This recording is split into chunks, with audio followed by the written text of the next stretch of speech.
Once again, I welcome you to the Digital History Students channel, and I thank you for liking, following, subscribing, commenting. It's rather very entertaining here.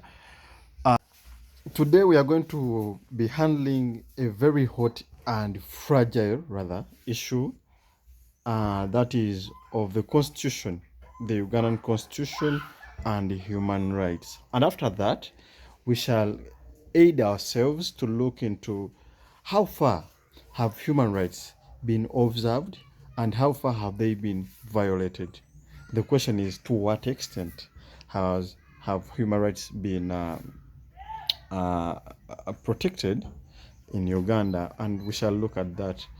But the decision that shall be taken by you, I won't get to involve in making such a decision. I don't want to indoctrinate my followers. Now, Constitution. The first ever constitution of Uganda was in 1962 when we got independence, with a king as the president and the PM being Milton Obote. Then we got a second one in 1966 when when Obote violated or abrogated the 1962 constitution and made a new one. Of course, this was because there were rifts between him and the president then, the one we said was the king. And then 1967, when Obote makes what we call the pigeonhole constitution. He ruled with that constitution up to 1971 when he was deposed, and the coming of Amin, who ruled by decree, and I don't remember reading anywhere that he made a constitution. Then, after the regime of Amin, numerous regimes there, but none of them made constitution. They all ruled by decree or followed Obote's. Then 1986 regime change. We all know who came. 1995. This is when a new constitution was formed, and the constitution we are following up today, though there has been many amendments, and someone might argue that it's no longer the constitution they formed, but it remains the one. So this constitution is a departure from the Obote constitution and previous regimes by decree, and it tries to return constitutionalism in Uganda. Now, the constitution stresses, or it shows, the need to protect the fundamental rights and freedoms of individuals. Of course, it is not the state to grant these rights or these freedoms, but they are rather inherent and they cannot be taken away, as we saw in the previous discussion. So it is not that the state grants or guarantees our rights, but it has to protect them. So it is in the constitution has 19 chapters and around 294 articles, of which these chapters all address rights of the citizens. Now, for example, chapter 1 talks of people's sovereignty. Yes. Then chapter 2 talks of the republic. Of course, in the republic we have matters like state religion, state emblem, and such. Chapter 3 duties of citizens, then chapter 4. And now when we read chapter 4, it is the chapter in which we get more interested in, because it addresses it makes what we call the Bill of Rights of individuals or of citizens. uh, that is from around article 20 article 20 to article 58. And article 20 starts with telling us how these rights are inherent and therefore not granted by the state. Then article 21 tells us of the equality, and freedom against discrimination. Then when we reach 22, guaranteeing the right of life. 33, rights of women, if not mistaken. 4, respect of human dignity and freedom from torture. 41, the right to information, and many others. Now, I want us to shift our attention to the debate. To what extent have human rights been respected in Uganda? Yes, we are in Uganda. I want us to talk about Uganda. To make the discussion enjoyable, you have to make sure you don't take side as a student. I guess. However, many of the regime apologists, or tend to say that yes, human rights have been protected, and the radicals can even say 100%. But yes, there is another faction of people that will tell you that yes, the constitution is there, but these provisions are simply statements of aspirations, that only aim at pleasing those that are interested in human rights. That argument can also stand.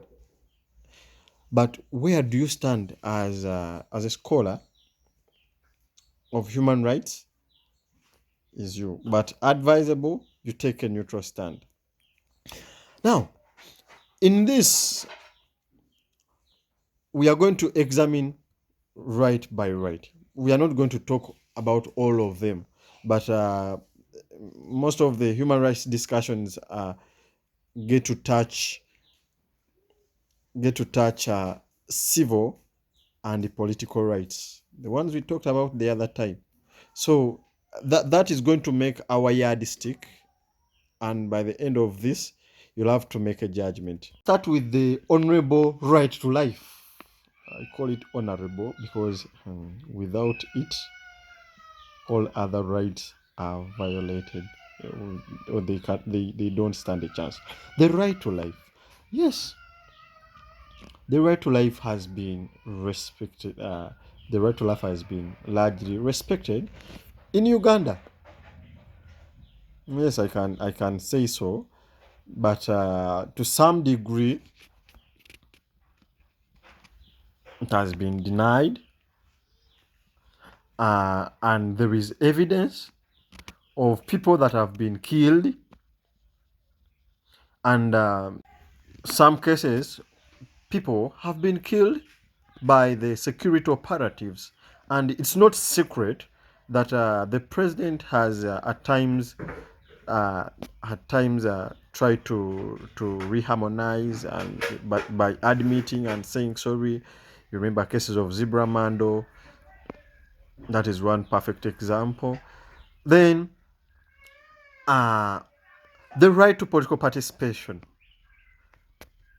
Dear watcher, do you participate in political decisions in your country?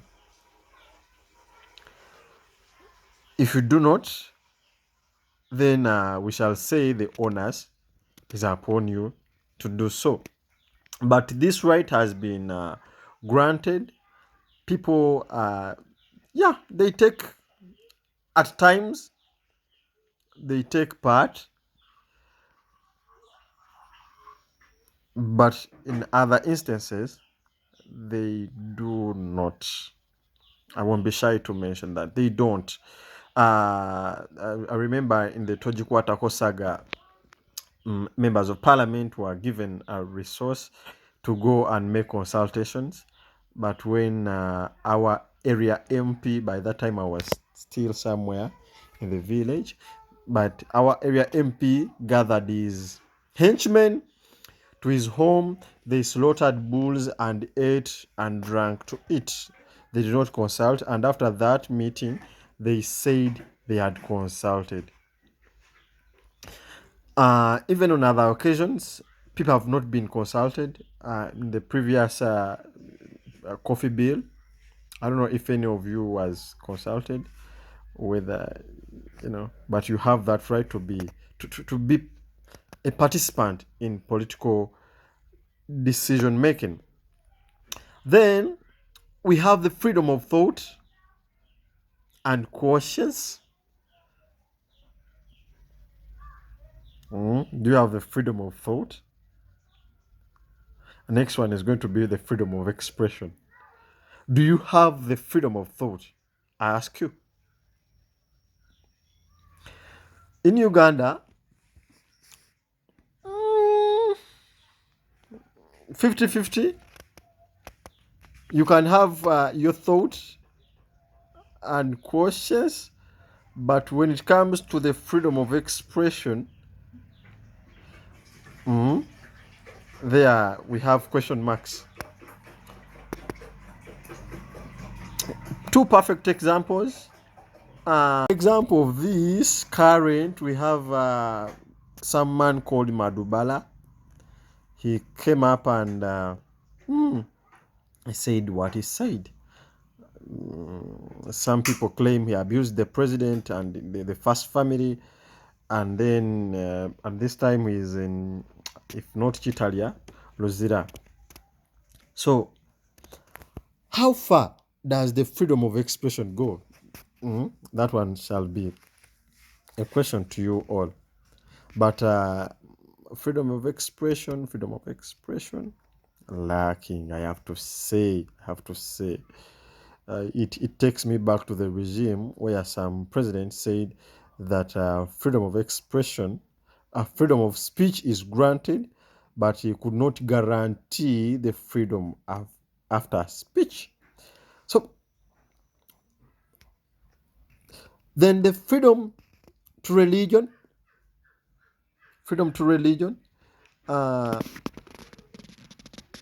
yes, that one we can all agree that in Uganda doesn't have a state religion. Everyone is free to worship in any kind of religion they want. Yes, I think that one is the most protected right in Uganda. Yes, freedom to religion. Everyone, whatever religion you want to make here, you can make it. Today I can declare that I am God, and I can have followers. But I think that is a violation of other people's rights. Then we have the right to fair trial. Oh my God. The right to fair trial, at times I don't want to comment. But yes, to some level, we've seen some people being arrested, and in the following day they are brought in courts of law. Examples of people we can say they were brought to court for a fair trial before being taken to in prisons. Largely ministers. You remember Minister Kitutu, then Minister Nandutu, then Minister Amos Rugolovi in this Mabati saga. They were brought to court. Yes, they got that right to fair trial. But in most of the cases, no comment, but I know you understand. The right to liberty and security. Security. Many people argue that it has been one of the biggest achievements of the NRM regime in Uganda, but to some level it's not granted, more so to the opposition politicians. I'm not getting political, but I have to mention most of the times they are kidnapped, abducted. They get to miss in action. Recently, there is a case I'm not going to mention, but I know you all now understand. Then the freedom of assembly and association. Uh, assembly, association. How do you see that in your own judgment?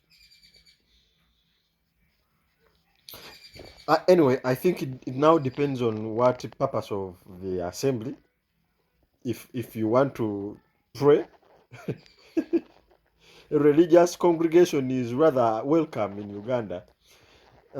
If you want to a cultural congregation, that one is also welcome, and others. So but political assembly, political associations, you also have eyes. Previously, we had the Public Order Management Act. Though it was removed, but it was a threat to the freedom of assembly and association. Many security operatives hid under this to torture politicians. We won't hide from from that. Then the right to protection against discrimination. Discrimination. Have you been discriminated anywhere? To some that have not been discriminated, they will say yes, there is that right, or there is that freedom against discrimination, but there are people that are still discriminated. Minority groups are largely discriminated in the education, in the health sector. Everywhere they go, they hardly get jobs because they belong to that particular uh, group or society. So discrimination still there, but to a good level, minimal. And we cannot dismiss tribalism and nepotism. These are big propellers of discrimination.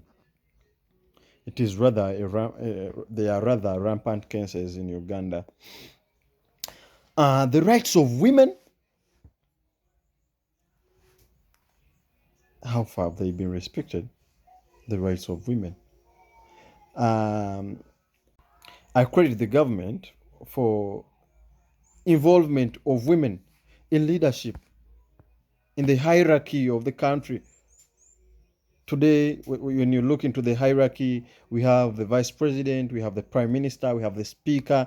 All these are women. And kudos to the government for that. Other rights, because of time and data, we may not discuss them, but take your own time, observe every right, and look at it, consider how the government has protected it and how violation. Also, make a judgment.